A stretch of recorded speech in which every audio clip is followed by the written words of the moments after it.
बिस्मिल्लाहिर्रहमानिर्रहीम। ये मिट्टी बहुत जरखेज है साकी, परेशान हाल लोगों के लिए सुकून, दुखी दिलों के दवा बनकर सामने आने वाला किरदार सियासी हथियार को एक झटके में कुन कर देता है। हिंदुत्व एक सियासी हथियार है, मजहब नहीं। ये बात बबांगे दुहल एक बार फिर इस बात का ऐलान है कि इस वक्त मुल्क के शहरियों के जहनों पर जिस तरह का जुनून सवार करने की कोशिश की जा रही है, मुल्क के शहरी बार बार अपनी जुबान बयान और अमल और किरदार से इसकी नफी करते हैं। कांग्रेस रुकन पार्लियामेंट शशि थरूर की बातें इस जुनून की पूरी शिद्दत के साथ नफी की अलामत और मुख्तलिफ सतह और प्लेटफॉर्म से इस सिलसिले में इजहार राय के तसलसल का हिस्सा है। उन्होंने 2 फरवरी को जयपुर लिटरेचर फेस्टिवल में बड़ी तफसील से इस पर बात की थी। उनकी ये बातें लायक तवज्जो हैं कि कुछ लोग हिंदुत्व को बरतानवी फुटबॉल टीमों के हामियों के दरमियान होने वाली गुंडागर्दी जैसा बना रहे हैं। ये गुंडे अपनी टीम की हिमायत न करने वालों पर तशद्दुद करते हैं।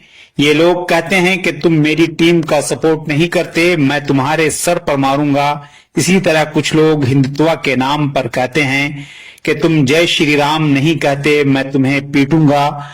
जो जय श्री राम बोले वही हिंदू है, जो न बोले इसे पीट दो। ये हिंदू मजहब नहीं है।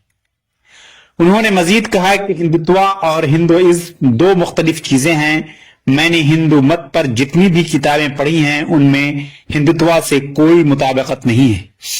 हिंदुत्व तो सिर्फ एक सियासी हथियार है।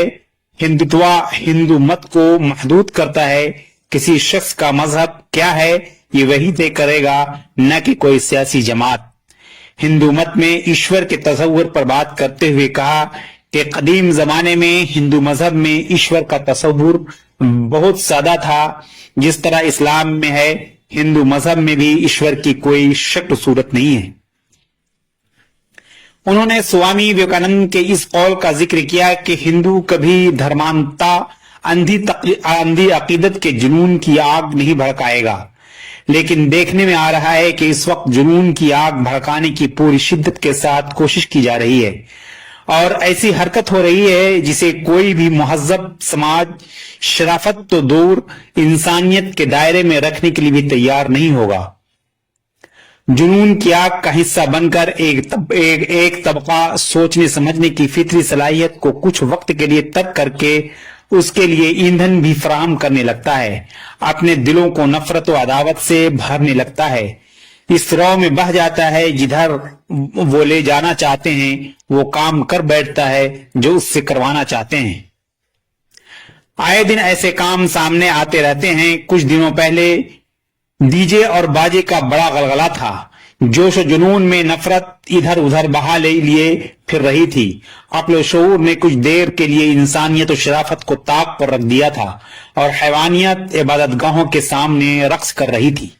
इंसानियत की चादर तार तार और मस्जिद की हुर्मत पामाल हो रही थी। हालिया माह में इसके बहुत से मनाजर देखे गए हैं। इस ताल्लुक से एक साधु संत का वीडियो सोशल मीडिया पर काफी वायरल हो रहा है। इसमें वो मसाजिद के सामने डीजे बाजे गाजे शोर हंगामा पर सख्त अल्फाज में तनकीद करते हैं। ऐसे अकीदत की शिद्दत से नफी करते हुए उस पर मुताद्दिद सवालात कायम करते हैं। यही जुनून और उसकी आग हाल में भी भड़कती हुई नजर आई। महाकुंभ में मुसलमानों के दाखिले पर पाबंदी आयद करने और इंतहाई गैर शाइस्ता जुबान इस्तेमाल करने का मामला सामने आया। हालांकि इलाहाबाद में कुंभ व महाकुंभ में मुसलमानों का जाना कोई नई बात नहीं। मुल्क की गंगा जमनी रिवायात तहजीब व सकाफत न सिर्फ इसकी शाहिद हैं बल्कि इस सिलसिले में माजी की शानदार मिसालें पेश करती हैं। मुख्तलिफ शोबों से वाबस्ता शख्सियात वहां जाती थी। संत और महासंत उनका फराख दिली से इस्तकबाल करते थे। वो कल था जो मजहबी पेशवाओं से मुलाकात और बातचीत आम बात थी। उसकी पजीराई होती थी। इस्तकबाल और खुशी के इजहार के साथ ही ज़ियाफत भी होती थी।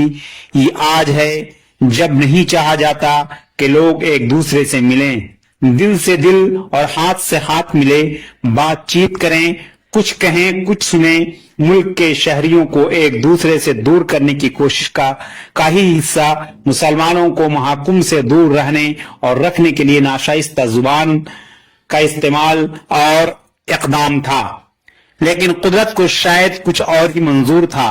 محاکم میں منتظمین کی بدنظمی اور لاپرواہی کے سبب وہ قابل مذمت واقعہ پیش آیا، جس کی نہ صرف چہار جانب مذمت کی جا رہی ہے بلکہ ملک و بیرون ملک اس کی گونج سنائی دے رہی ہے، اور اس سلسلے میں پارلیمنٹ میں سوالات پر سوالات ہو رہے ہیں، لیکن ان کا جواب ندارد ہے۔ ایک طرف زبانوں پر اس واقعے کی مذمت ہے تو دوسری طرف اس کے نتیجے میں مان بعد ایسے کچھ ہوا جس نے لوگوں کو لوگوں سے دور رکھنے کے جنون پر پانی پھیر دیا۔ لوگوں سے دور ہوتے کیا الٹے دل سے دل مل گئے اور انسانیت پورے آب و تاب کے ساتھ سامنے آ گئی۔ برادران وطن بلا تردد برجستہ میڈیا کے سامنے بہت کچھ کہہ رہے ہیں۔ وہ کہہ رہے ہیں کہ اس بار مسلمان تو محاکم نہیں گئے، لیکن خود محاکم ان کے گھروں اور عبادت گاہوں میں پہنچ گیا۔ پریاگ راج یعنی الہ آباد کے مسلمانوں نے پریشان حال لوگوں کی جس طرح اور جس طریقے سے خدمت کی، دنیا اسے دیکھ رہی ہے۔ مساجد، خانقاہوں، گھروں، دکانوں، ہر جگہ کے دروازے کھول دیے گئے، جو کچھ بھی میسر تھا وہ سب پیش کر دیا گیا، جو بن پڑا وہ کیا، اور جس طرح سے خدمت کر سکتے تھے لوگوں نے خدمت کی، ان کی مدد کی۔ یہ کردار پریشان حال لوگوں کے لیے سکون و اطمینان اور دکھی دلوں کی دوا بن کر سامنے آیا۔ اس نے سیاسی ہتھیار کو ایک جھٹکے میں کند کر دیا اور اس ہتھیار کو دھار دینے، جنون کی آگ کو دہکانے کے کام پر لگے میڈیا کو بھی